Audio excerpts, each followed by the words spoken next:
Hello and welcome to a special Gardener's World from the RHS Hampton Court Palace Garden Festival.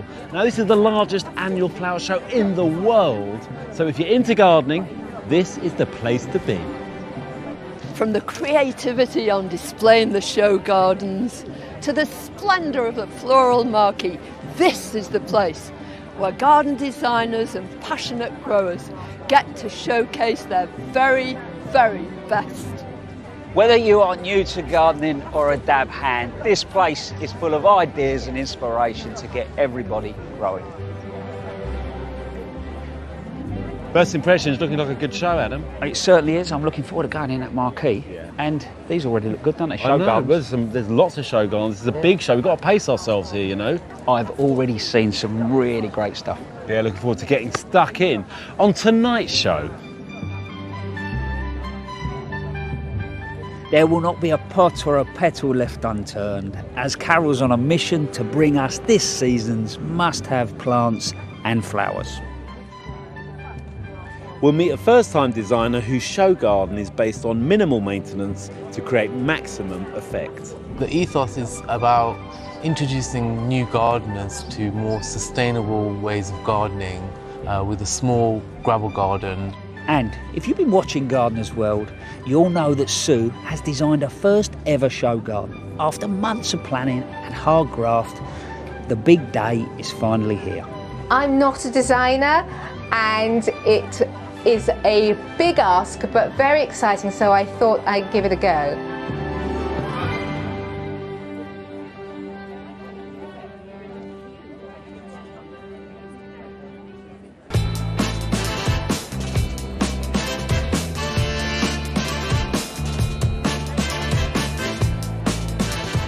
What I love about these shows is they give you an opportunity to see so many exciting plants. And no matter what your garden's like, no matter what the soil and situation, there are plants here that are going to suit you down to the ground.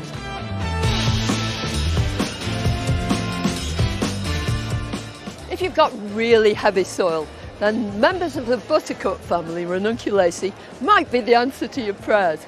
On this stand there are several of them and they're all utterly gorgeous. Look at this delphinium, these great statuesque spires, true flower power. And up above is another member of the same family with a totally different personality. This is Thalictrum delavei with these branching stems, each one of them decorated with tiny flowers in just the same colour as the delphinium. Now the thing is that not only is this show absolutely packed with the most wonderful plants, but there are also so many inspirational ideas about how to combine them.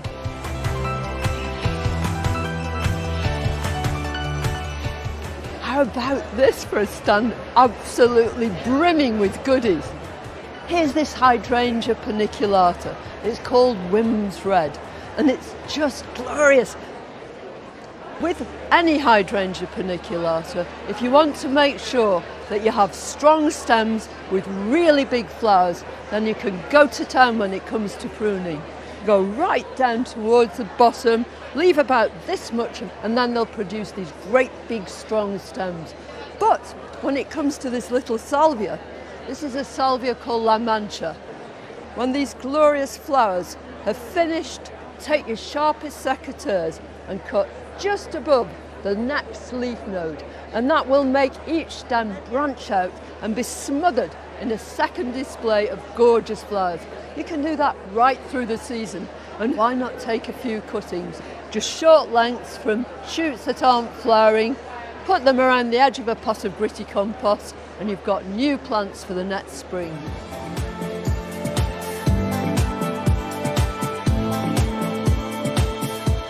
How about this for a pyramid of fluffiness? These are astilbes, 36 different varieties of them. Astilbes are really easy to grow, but after a few years, clumps begin to dwindle. The flowers shrink in size, and the whole thing gets a bit disappointing. But you can do something about it.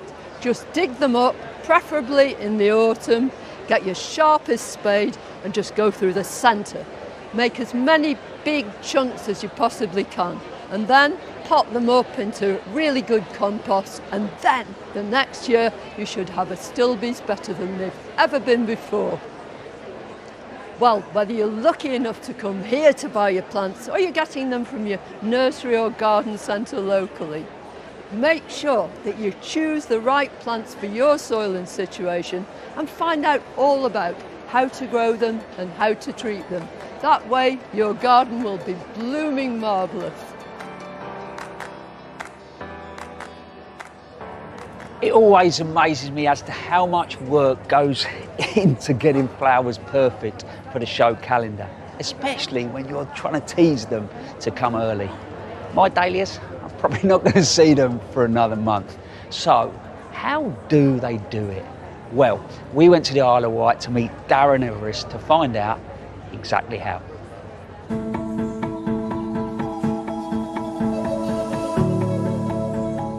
I fell in love with dahlias sort of when I was probably sort of 12 or 13, really.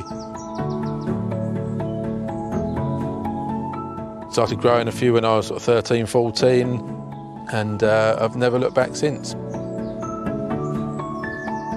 I love the variety in the colours, the shapes, the sizes, the form.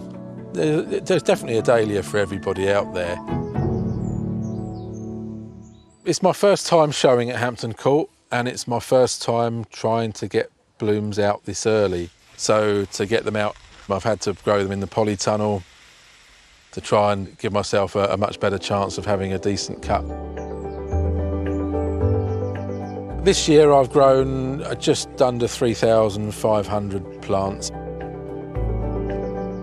I've got a nice water lily dahlia, this one called Cameo, and it's a beautiful yellow, very pale yellow water lily dahlia. And they're called water lilies because it's as though they're sitting on a pond, and a very similar form to a water lily found on a pond. And then you've got this one, which is a miniature ball dahlia called Germander. It's a beautiful sort of salmony orange colour, probably the best miniature ball dahlia really there is on its day. This is a small decorative dahlia called Happet Diane, and the reason they're called decorative dahlias is because they've got quite a broad sort of oval shape petal with a tiny little point at the very end of it. If they didn't have the point at the end, then they'd be a ball dahlia. I've got a lovely bright purple miniature cactus here called Western Buccaneer. It's an absolute cracking flower. It's a beautiful purple, and then further up I've got my medium semi-cactus, White Moonlight. The reason it's a semi-cactus is because the petals start off quite broad on the inside of the bloom and become quilled as they come out towards the tips. A straight cactus bloom, the quilling will happen much closer to the centre of the bloom. I've got some new ones that I haven't grown before. They're called fimbriated dahlias, and every petal on them is split at the ends. So they look very frilly, and they're getting more and more popular. They're beautiful flowers. They're sort of a medium size, so they're going to grow between 6 and 8 inches across. Got a few in bud, and I'm just hoping and praying that they come good at the right time.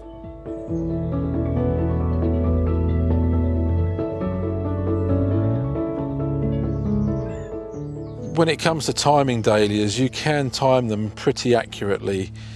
By pinching the growing tips out at quite an early stage, it encourages all the side shoots to grow. And when you take that growing tip out, the plant will generally bloom around about 60 days later. So if you work back from the date you want it to be in flower, you can work out when to pinch the growing tips out.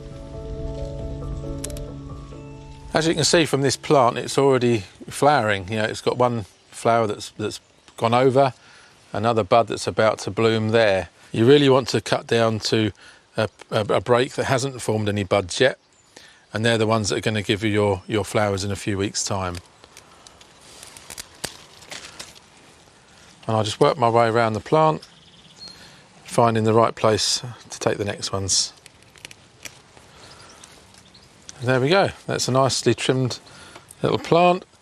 It's all nice and evenly balanced, and all these little side shoots that are coming out from the leaf joints, they're what are going to grow away very rapidly now. This will give you a much stronger, healthier plant, much bushier, and covered in lovely blooms.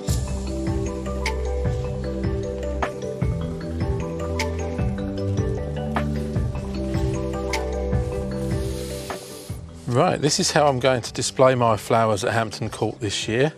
Now obviously floral foam has been banned for environmental reasons, so it's made me think outside the box, quite literally outside the box.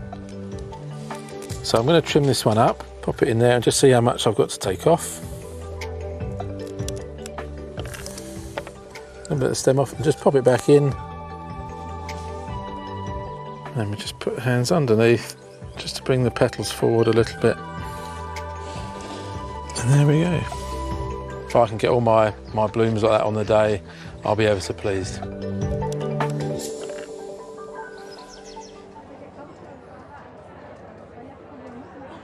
Darren, you were hoping that they were going to be perfect. I reckon you've achieved it, haven't you? Pretty much so, yeah. They was pretty much as good as I could hope for. The bit that really stopped me in my tracks is the way that you're displaying them. They literally look like ornaments. Yeah, it was an idea we came up with last year. We just wanted to showcase the individual bloom, the symmetry that each bloom has. When you get up close and see them just on their own, Yeah. it does have an effect, especially against a black background. You know, these are no different to dahlias you can buy anywhere in the garden centres, Yeah. but these have been bred to be perfect. I'm redoing my front garden at home. If I was going to take one dahlia, go on, you tell me. Well, I'm going to mention this one here. It's called Jasudi Hercules. It's a Yeah. little miniature cactus, what I call a value for money plant. Yeah. You get lots of blooms. It's only going to grow to about 3 foot high, but smothered in flowers. And I can see over there you have got one of the fimbriated here. Yes, I've got the Normandy Delight out. It just about made it. I was worried about it all week. Every petal is split, so it makes a sort of lovely sort of, frilly cushion shape, very much like a sea urchin. Yeah. It does, it looks like it could be on a seabed and you're snorkeling and come across it, you know. Absolutely. Well, mate, I'm sure the public are not only going to love those, but they're going to love you as well. So have a great week. Lovely, thank you very much. Cheers. Thank you. It's great being able to appreciate the beauty of flowers close up in the floral marquee. And one of the joys of coming to an event like this is seeing how designers show them off together in their show gardens. Well, this is a garden designed by Matthew Childs, and you look at it, it's absolutely joyous. And I think sometimes when we're creating our gardens at home, let's think about how it makes us feel. But actually it looks quite complicated. In reality, it's not.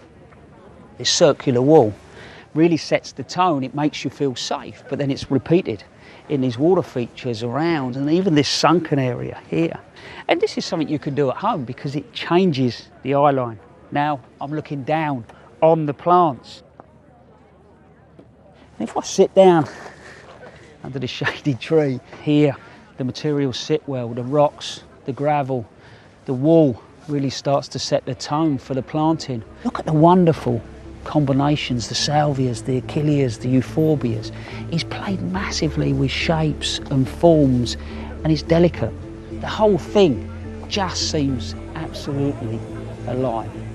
I think little collections like that we could definitely do outside our own back door.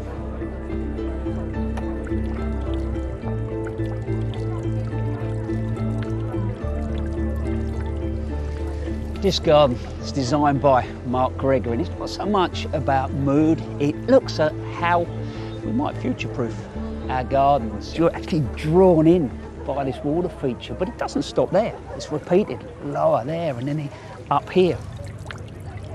But here where he's taking us down into the ground where that water sits there, the planting, the Regersias, the hostas, the Hemerocallis, they suit those conditions. I love the way that he's layered the planting. You've got the trees that work their way through, and then you've got the shrubs. They're going to provide fantastic interest right throughout the season, but also great habitat. And then the herbaceous planting brings it alive through the summer months. Behind me, it feels slightly more Mediterranean. What will we plant on a dry, hot slope? So if you look over there at the myrtle and here, this Pittosporum behind me, they're plants as a 16-year-old I wouldn't have risked in my garden. Now they work well. What we will do in the future, I think for me, it's got to be all about diversity.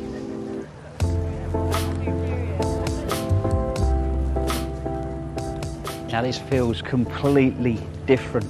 There's a calmness and the curved path instantly slows you down. You're looking at the detail of the plants. This garden's designed by Dave Green and it's inspired by Japanese forest bathing, which for me is all about immersing yourself in that forest setting, but not just visually. What we can see, it's about what we can touch, smell, and look, these lovely little sort of pockets that more or less suck you in.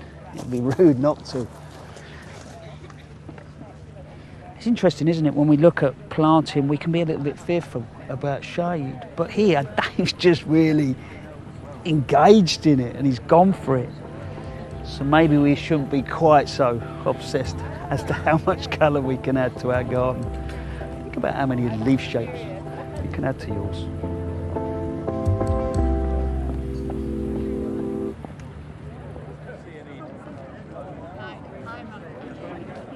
The big show gardens are a fine spectacle, but the smaller get-started gardens are equally as impressive. Now, these are often designed by people who are relatively new to horticulture, who are encouraging and inspiring others to, well, have a go.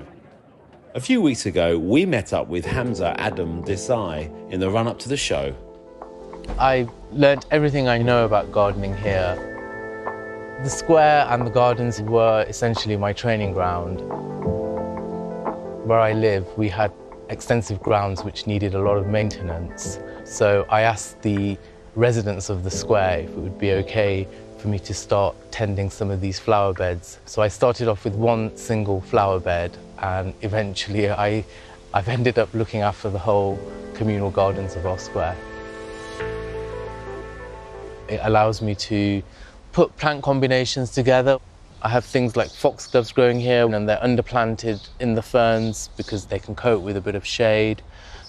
I was out here one morning and I decided that I would go back to college and retrain as a garden designer. Being at college gave me the confidence to apply for a show garden at Hampton Court. I didn't think that I would get a garden, but I just went for it and I got accepted. It's a bit daunting. It's my first RHS show garden, but I'm also very excited. Gardening has actually changed my life. I worked as a graphic designer for 20 years. I used to spend long hours in front of the computer. In the winter months, I felt quite low and I really didn't know what was going on. So 13 years ago, I went to see my doctor who diagnosed me with seasonal affective disorder and suggested that I do some form of outdoor activity. He mentioned a few things and gardening was one of them.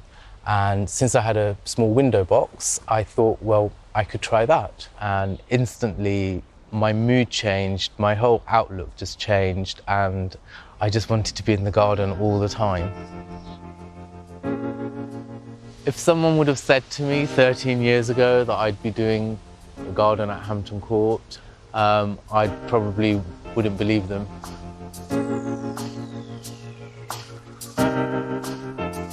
So my garden is called Turfed Out, and the ethos is about introducing new gardeners to more sustainable ways of gardening with a small gravel garden with also some herbaceous borders to show how all these plants, drought-tolerant plants, can work in these two growing environments.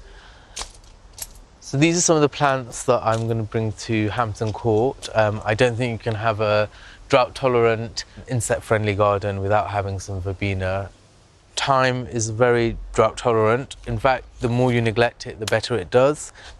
So these agapanthus, originally my neighbour gave me a cutting about 10 years ago, one small plant, and I've been propagating them for the last 13 years. They're very drought tolerant. I've never watered these and they seem to love it here. I've also been growing some allium here in coir pots. They're flopping a bit, but that's okay. I'm hopeful that they're going to make it to Hampton Court. So the only challenge that I think that there might be is ensuring that all of these plants will be in flower at the same time. We'll just have to wait and see on the day.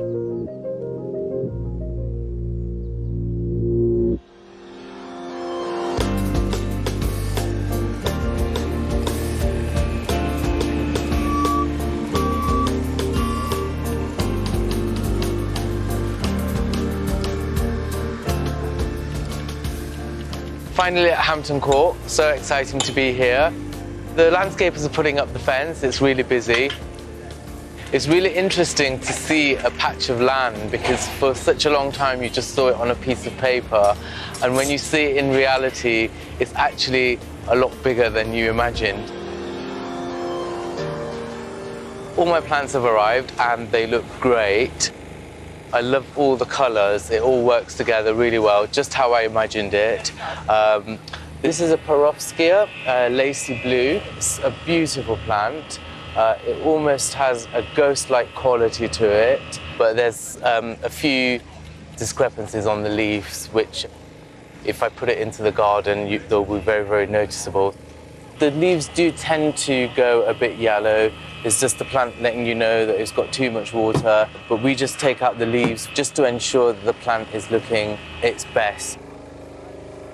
The alliums have made it to Hampton Court. They've budded up, so I'm hopeful that they're going to come into colour. By the time we come to showtime, they will, fingers crossed, be ready.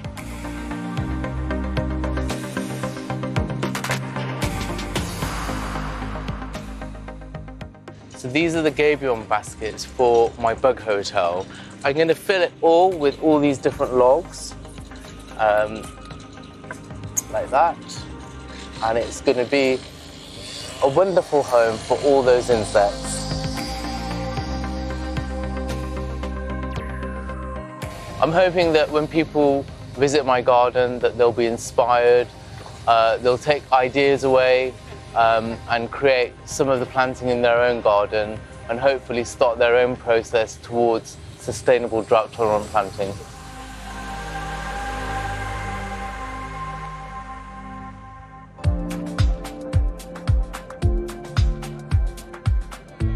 And this is Hamza's garden, and I have to say it's an absolute triumph. The planting is just gorgeous, and it shows you what you can do in a tiny space. It's 5 meters by 5 meters, but there's a really strong narrative through here, strong planting, and the color combinations are just beautiful. I love the silvers of things like the Artemisia, and then we've got the blues of this Eryngium, which are really strong with the Agapanthus behind, and then sort of soft grasses and other perennials tying it all together.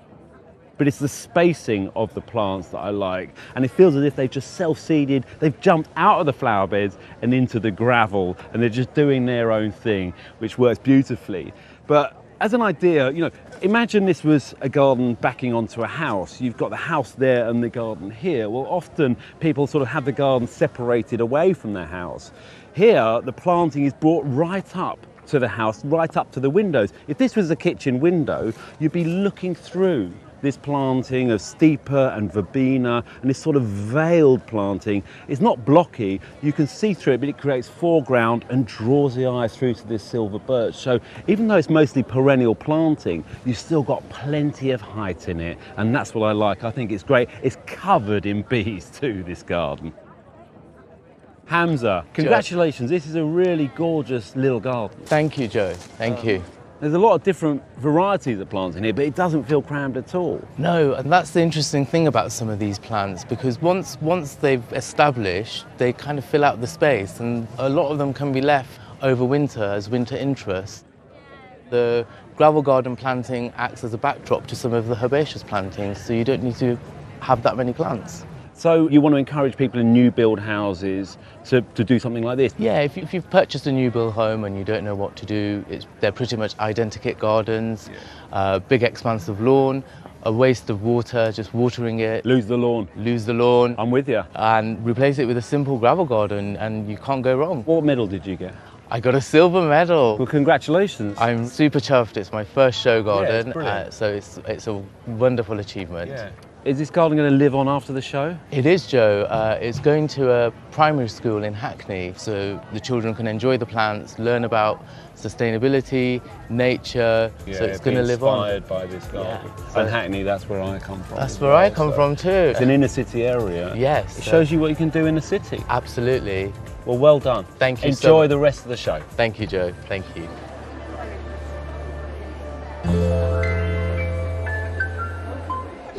The Hampton Court Palace Garden Festival is the only RHS show where there's a whole one marquee dedicated just to roses. There are so many in here. The rose, of course, is Britain's favourite flower, but the emphasis in recent years has been all about shrub roses. But if you've got a smaller space or you want to grow your rose in a pot, there are other alternatives which might suit you better. For instance, floribundas.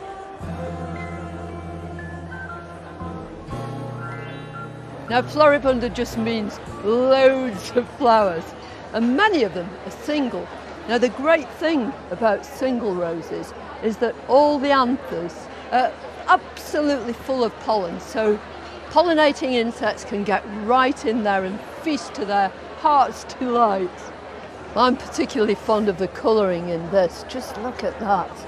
Each petal changes gradually as it opens. Now, when they've finished flowering, just deadhead them, and they'll give you flowers right the way through till the autumn. Really simple. Suppose that head is completely finished. Don't just take each one of those off, but cut down to a lower leaf node, and that will produce more flowering shoots too. If you are growing in a pot, choose the biggest pot you can and make sure it's absolutely packed with compost that contains lots and lots of loam, soil in other words, because that will go on feeding your roses for ages. You can give them a feed every couple of weeks all the way through the summer. Liquid feeds are good, and organic seaweed feed is absolutely ideal. It'll give your roses just what they need to keep them blooming. I don't know which one I like best really. So this is Birthday Girl, this is Eye of the Tiger, and this one, although I shouldn't show you really, is for your eyes only. You having a good day, Adam? I'm having a fantastic day, my friend. I have met a man that displays his dahlias on little black boxes. Okay. And seriously, they look absolutely brilliant. They stop you in your tracks and you really appreciate the detail of those flowers. I'll have to seek them out. It sounds great. Yeah. I mean, it's just such a beautiful setting, Hampton Court, isn't it? I mean, it's a huge show. Your legs know about it by the end of the day. They do. But, you know, it's not just gardening here. There's food and there's music. It's got that festival vibe. They've sort of opened it up, I think. I don't think you need to be a gardener to have a great day out of this show. Yeah, absolutely. Well, there's so much more to see. Still to come. We visit an urban community allotment group, bringing a whole new meaning to the concept of container gardening. And you can see we grow in skips. This whole site used to be a car park, so there is concrete underneath us. We meet the nursery owners who have been selected as this year's prestigious Master Growers. It's made this show slightly more relaxing, hasn't it? Knowing that we're going to have... Relaxing? And finally, I'll be catching up with Sue in her first ever show garden.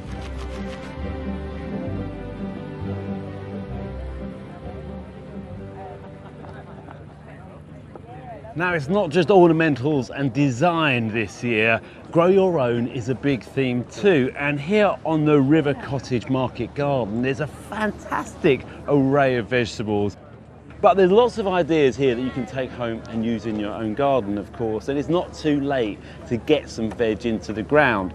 For example, just dotting in vegetables with ornamentals, and the ornamentals here, things like the scabious and the marigolds and the thyme edging this border here, bring in the pollinators to pollinate too. So you can mix them in, ornamentals and edibles together. And okay, we've got some beautiful lettuce here, but you could easily just buy plug plants and just dot them in to ornamental borders, anywhere there's a gap really. Or here, they've made some raised beds. Just get some timber edging, a few bags of peat-free multi-purpose compost, build up the levels a little bit and just pop them in and they'll grow away nicely.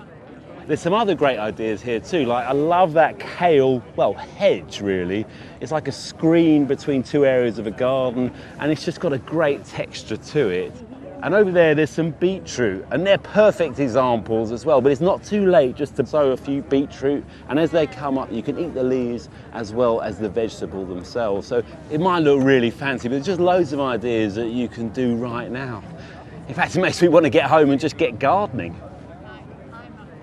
Now we visited one of the community allotment groups as they got show ready, preparing their garden called the Story Garden to bring to the show. Now I don't want to give the ending away, but the moral of the story is you can grow anywhere.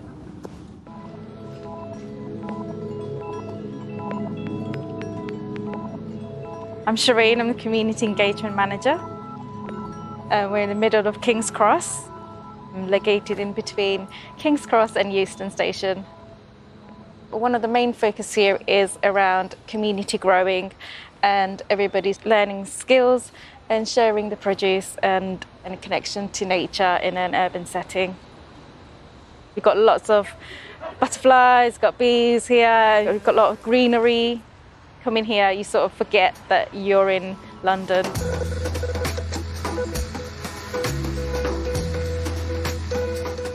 So we've got lots of perennials growing in this section. Behind me we have the fruit, and then we grow a lot of food that goes to different projects and also to the food bank. Here we've got our community growers beds. There's 24 in total. 75 people grow on them, and they are kind of used like allotments. So people are able to grow their own food when they don't have access to garden or balcony space, and then they can take it away with them to cook and eat at home. And behind me here we've got the Hampton Court display that's being constructed as we speak. They're just building a trellis there.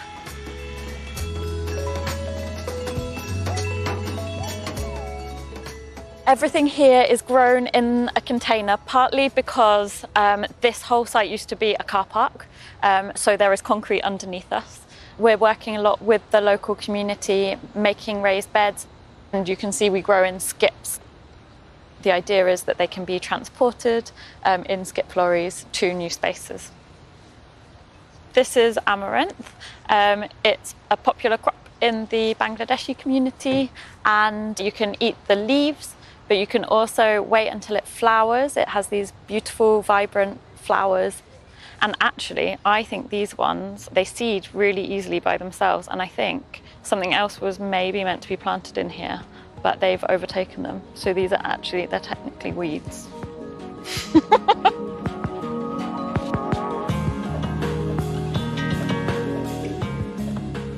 We've got a wide range of chilies growing here.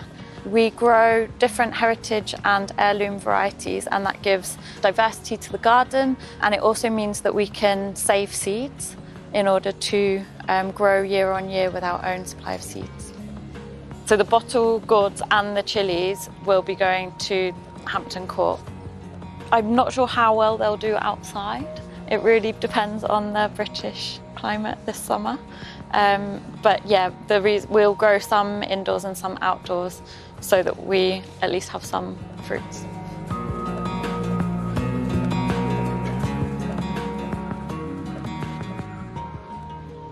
We have spinach there and some mustard around here.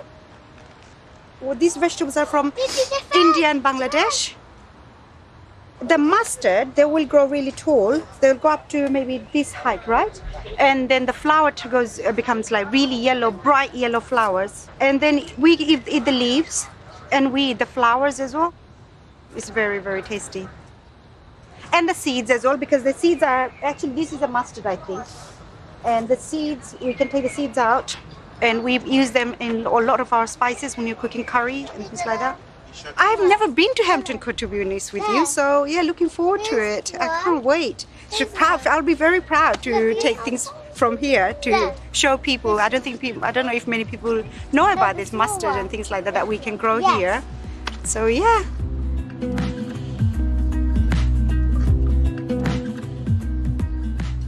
This is our pear tree. We have quite a few, and we're hoping to take this one in particular. With most fruit trees, we get insects that bite them. We have diseases that make the leaves die back. And so we take them off, just cutting back anything that we think won't be beneficial. But we try and keep as many of the leaves as possible, just so that photosynthesis works naturally. The wood chip helps retain moisture, which is very beneficial. It holds all the nutrients and stuff. And then eventually it will break down, which adds more nutrients to the soil.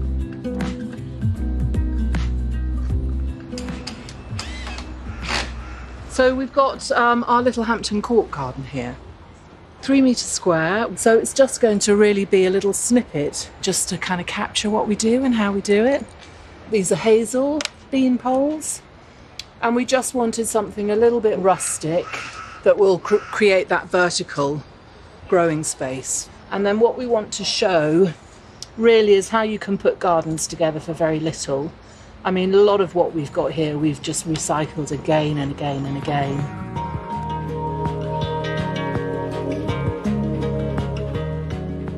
The growers are really excited. We are really happy that we get to sort of take elements from the community and to have that present. I think it'd be great. I think it'll be really rewarding to see that, you know, what happens here, this mobile space that, you know, we can take it to Hampton Court, but then we can bring it back here. It's going to get sort of distributed back into the community. Something I think a lot of the growers haven't experienced before. So I myself have never been to a flower show before, so for me it's a new thing as well to be able to go and to be part of it. I'm really excited to be there.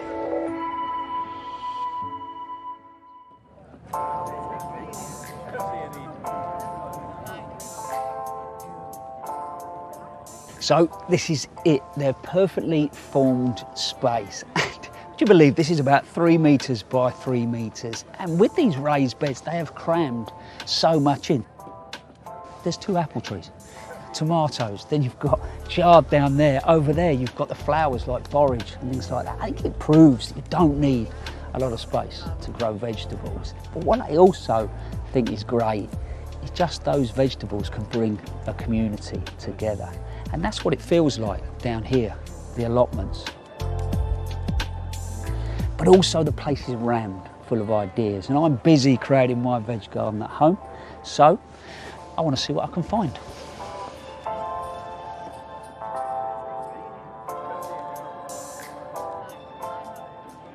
You want to grow spinach, but you haven't got enough room for big long lines of it. Look at that, climbing spinach. That will take you right through the summer months.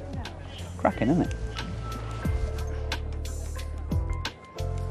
Can you see that? Just there. It's a cucamelon.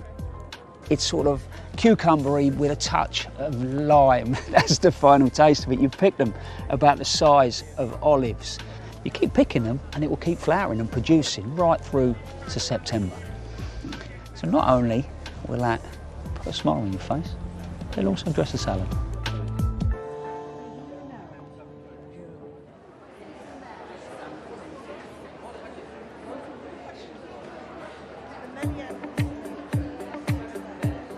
There are plants in this marquee, exotic plants from all over the world, but we can all grow them indoors. And this has to be one of my favourite exhibits. You imagine straight away you're in the middle of the rainforest. These are bromeliads, and most of them have this inflorescence.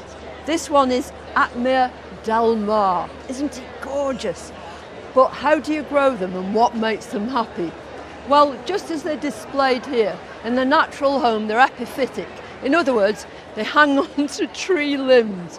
But you're probably going to grow them in a pot. In that case, the root system changes slightly, it becomes adventitious, and the plant will actually take in just a small percentage of its water and nutrient through those roots. And you do that simply by watering them into the centre here. And you need to do it fairly regularly. But whichever you choose, aren't they just marvellous?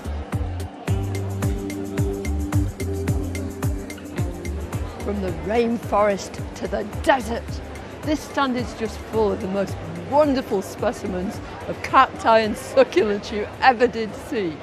But you too can grow them and grow them so easily. Their major requirement is light. Just imagine you're in a desert, the sun is blazing down. So a sunny windowsill is ideal. In fact, the sunnier the better. But when it comes to water, these plants hardly need any at all.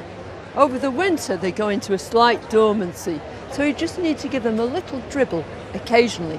But in the spring, when temperatures begin to pick up and the plants come into growth, then you want to drench them, drain them, and dry them. Just make sure that the compost is completely soaked in water. They'll absolutely love it, and you can do that about once a month. But wait until the compost on the top is really, really dry. That's the time to do it.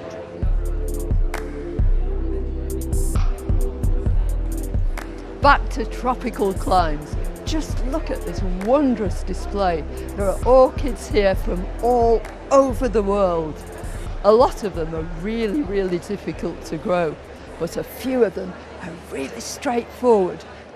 This is a Vanda orchid. It's called exotic purple, and it truly is exotic. Look at those luscious flowers with these velvety petals and these beautiful markings. And look, it doesn't even need any soil at all. All it needs is for you to occasionally spray it. Very best place to keep it is probably in your bathroom.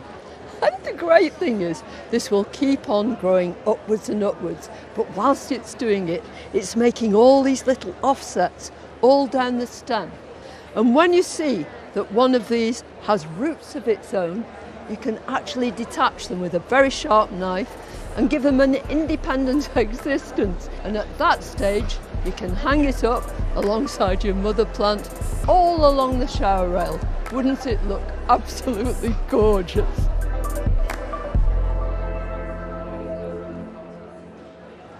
Now, each year a specialist nursery that grows outstanding plants is awarded the title of Master Grower, and this year that accolade goes to Todd's Botanics. Now, it's run by Mark and Emma MacDonald, and we caught up with them on their patch in Essex as they prepared their plants for the show.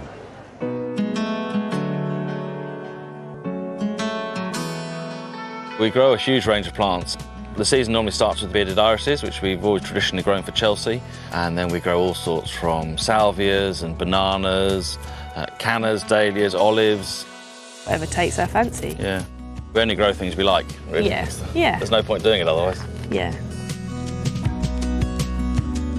Mark's a complete workaholic, doesn't know when to switch off, but when it comes to who does the most weeding and stuff on the ground... Well, I've got a bad back. Yeah, he's got a good excuse.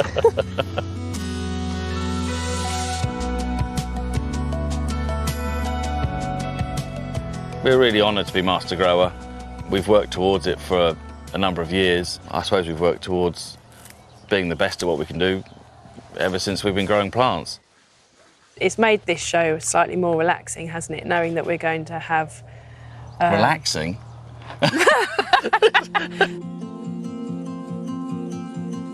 So it really is a lot of plants. Yeah.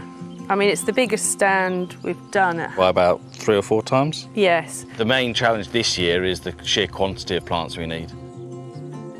We've grown about 2,000 plants for the display. Every plant that goes on the stand will have to be perfect. So what were you thinking in this pot? Canna? Cleopatra? I think they'll definitely be in flower. I love growing the cannas. You go from nothing in the winter and then suddenly get this explosion of growth, and when they get going you get these huge colourful leaves. This is Canna Annii, and it's a really elegant one, long elongated leaves. It's an absolute beast, it's just such a cool plant. All this growth in the last 2 months. We're actually going to lift a section of this bed to take up with us. I'm not quite sure how we're going to do that yet, but we'll see. The main thing to be careful with cannas is at the start of the season when they're just waking up, they don't want to be too wet then. Particularly in a pot, they can sulk and then they sit there and don't really do anything. So water well, but then let them dry out in between waterings. But just lots of feed and water once it's growing. Cannas are greedy enough that they'll take most feeds, so anything seaweed based. This will get to about 2 metres and then it'll flower. But I can't see any flower buds or spikes emerging yet. But fingers crossed, we've got 3 weeks. The tricky bit's going to be lifting a clump of this to take with us.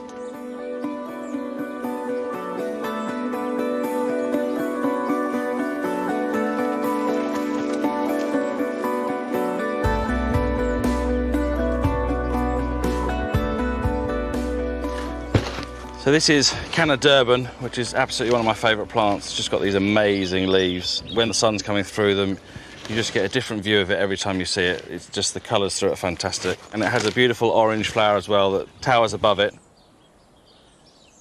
So calendars aren't fully hardy plants. In theory, you should lift them like a dahlia tuber and dry store them. There's a rhizome in here, and that's the bit you want to protect, because all this will die to nothing in the winter. We find we get about 90% of our plants come through by leaving them outside. But one of the things we can do to help our numbers is we can divide the plants up, make more plants, which means you've got more chances of successes in the winter. See lots of nice fresh roots. So let's break this root ball down a bit, which is a bit brutal, but it'll cope with it.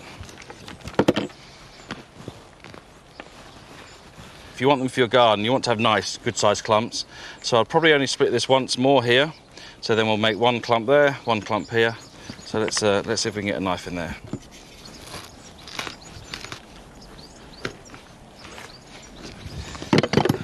And then it's rip. Okay, so that's come away really nicely. Look, lots of fresh white roots, nice fresh growth, new shoots coming here. So that I can pot up, or I could plant straight in the garden. So from one plant, we've now got 3 nice plants. So that increases my odds come the winter.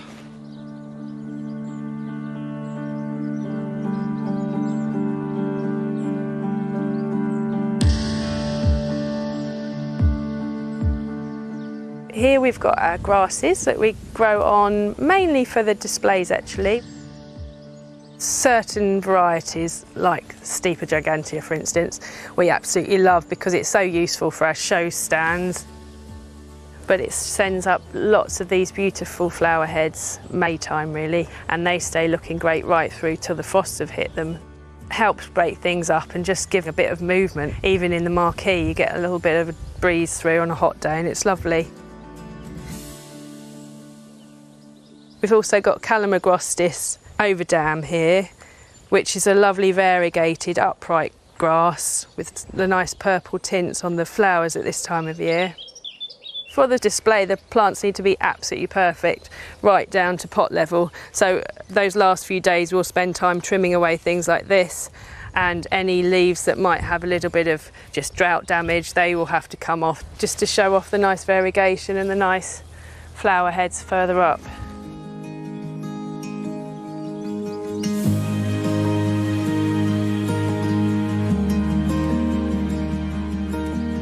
We want people to take away ideas that they can use in their garden. That's how we try and do our displays. They literally could take those 6 plant combinations and put them together. Because we just feel like it shows them all off in a nicer way, in a more realistic way for people to take away and plant at home. Gardening is not that difficult if you just put the right plants in. And look after them. Yeah.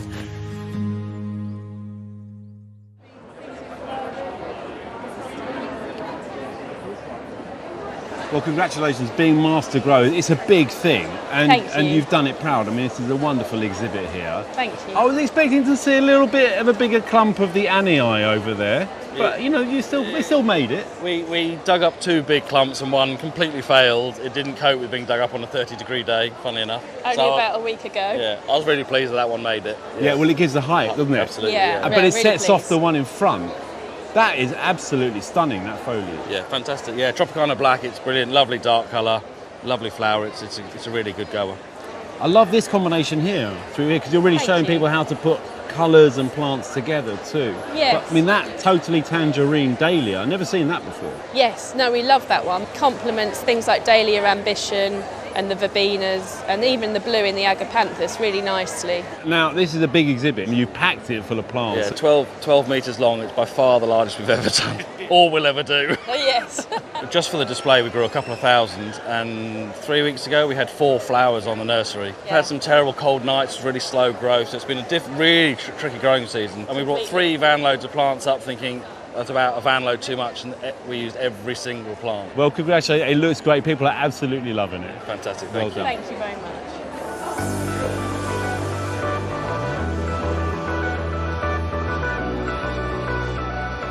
The Get Started Gardens here at Hampton Court aim to inspire people to get planting, whatever their budget or experience. And our very own Sue has been creating a garden designed for people with limited dexterity and strength. And the last couple of months have been some journey.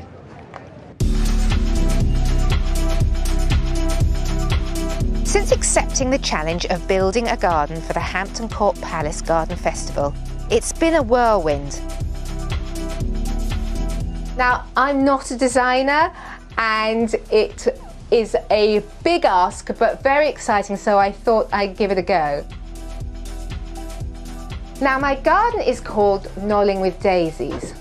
Knolling is a term that means placing things at right angles and parallel lines to each other. My feature wall has lots of right angles and parallel lines in, and within the floor I'm putting strips of Erigeron daisies running at parallel lines and crossing each other at right angles. Building this garden has been very much a juggling act. Having played with the design a little bit, I'm also moving forward with the construction element of my garden. I'm getting lots of help from Pembrokeshire Council, who run a social enterprise employing disabled people. I've got my wood cut, and I wanted to bring a bit of colour and interest into the wood fence, and I thought I would juice some vegetables and see if I could make plant dyes. And I am worried that the judges might not like it, but it's something that I want to do, and I enjoy the creativity of it. And of course, there's the plants. Daisies are central to my design, and I'm lucky enough to have a nurseryman to grow most of them for me. I've been a nervous wreck for weeks, absolutely weeks. How do you feel? I'd be well pleased if that's what my garden looked like at Hampton.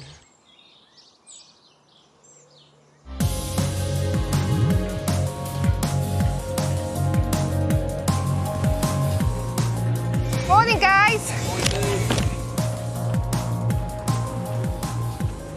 So I've arrived at the garden and it's looking really good, and it's actually coming to life, which, you know, is a real treat to be able to do this.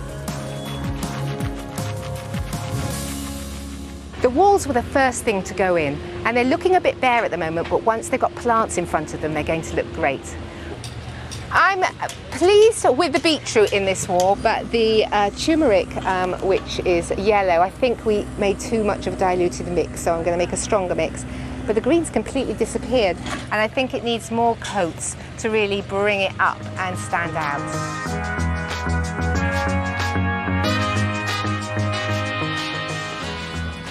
These are my Erigerons, and I've got a line of them going across the garden one way and another line the other way, and I'm just making sure that I've got enough space to put them in the garden.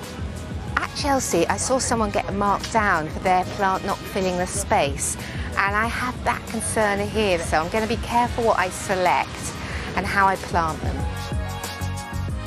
I'm really happy that I've got the daisies growing at floor level on the ground, so I can feel them with my feet. And it fulfills my knolling brief because they're going at right angles all the way along here. I love planning and plotting and creating, so to have this opportunity has been amazing. It's all coming together well, and I really do believe it's going to work once the plants get in.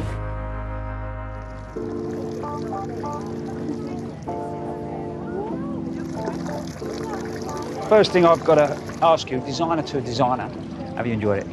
I have enjoyed it a lot, actually. The build especially. Yeah. Seeing it all come together, I've really enjoyed that, step by step, building up this thing, and it's been good. Where did that first inkling of an idea come? Maybe at 4 o'clock in the morning? It was at 4 o'clock in the morning, and it was, what do I like to do? What do I need to do in my garden? I need to lie down and sit down, but I need to do both in a small space. And also I thought, what if I didn't have anybody to help me? So I went from there, and how would I create a garden? So a garden that didn't need electric tools, that didn't need hedge cutters, that didn't need mowing, that I could manage all the plants, because so they all have to be soft and perennial, and the thornless rose, because I had to get so close. The apple trees that were not big trees, but I could get right up and close and personal to everything. So that's how it all started. And then when you started to sort of put it together, you know, what did you want it to feel a certain way? You know, that creation process. Yeah, I wanted it to feel, you know, I'm busy and jolly, and I wanted it to be busy and jolly and to reflect me. I really wanted herbs, I wanted fruit, because I wanted to get in there and eat things and make tea. And then I knew that I wanted to be environmental. I wanted to use reclaimed everything as much as I could, or recyclable. And I wanted to, you know, harness what the garden would produce in terms of compost. And I see this idea of daisies. What's that about? So this is my theme, because daisies are joyful, aren't they? Yeah. And also they're easy to grow. And I knew that they grow along the floor, and I wanted to have plants, you know, that I could touch with my feet. Yeah. Would you like to see my tool shed? Yeah, come on. Yeah, I would love to see your tool shed. So my tool shed is behind that door. Wow. What you got? So you've got 6 tools in there, but actually, you could maintain this garden, couldn't you? Yeah, so it's designed to be made with hand tools, because you know, a lot of people, they can't use machinery or heavy tools. So that, you know, the planting is all can be done by secateurs. This could, just be a gutter on a building and then drop into the features? Yes, I've got this at home, and it's really effective at collecting rainwater. But I thought, you know, you need lots of tanks. And also for me, managing a hoses always leak. And because I got it close to me, I get soaked, so I prefer a watering can. So this was originally like dunking ponds. Yeah. If I'm really honest, going and doing shows is great, but the moment that you know that the garden you've created is going to live on becomes so much bigger than just the show. It does, and all the people at Scaldon Manor is run by people with disabilities. It gives employment opportunities for people with disabilities, which is so important. It gives us such a sense of worth. And so I can't believe that it's going back there, and I know that for me it's going to be an ongoing journey of developing the garden. And just before we go, and I'll leave you to enjoy your week, what medal did you get? I got a silver gilt, which I wasn't expecting, and I'm so pleased and relieved about, especially for my team. I'm very, very pleased. I've got a big, happy heart. Yeah, I think you guys have definitely brought it home, and it's fantastic that this has gone afterlife.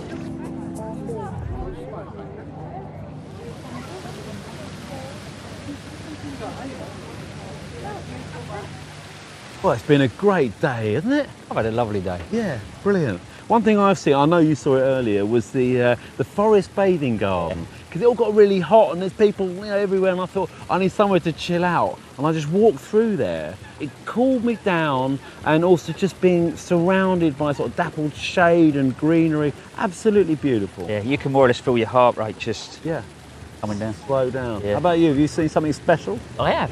Something that caught my eye that actually made me smile as well. There's a 3-legged, bee house in the River Cottage garden. Okay. Oh, that's quite a big thing. I've seen it. Massive. Yeah, massive. Yeah. I was in there yesterday thinking, what is it? And I worked out it's obviously where bees can go in. Yeah, it's very sculptural as well. It's a nice...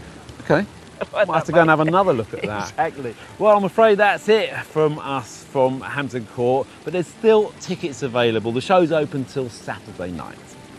Monty will be back at Longmeadow in 2 weeks' time, along with Arit and Nick, who will be at RHS Flower Show, Tatton Park, on Thursday, the 21st of July at 8 p.m. But from us, it's goodbye. Goodbye. Bye-bye.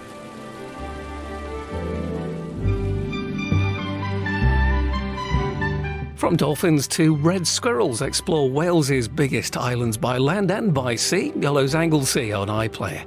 And discovering the importance of movement and getting outside, take a listen to the new Joe Wicks podcast on BBC Sounds now.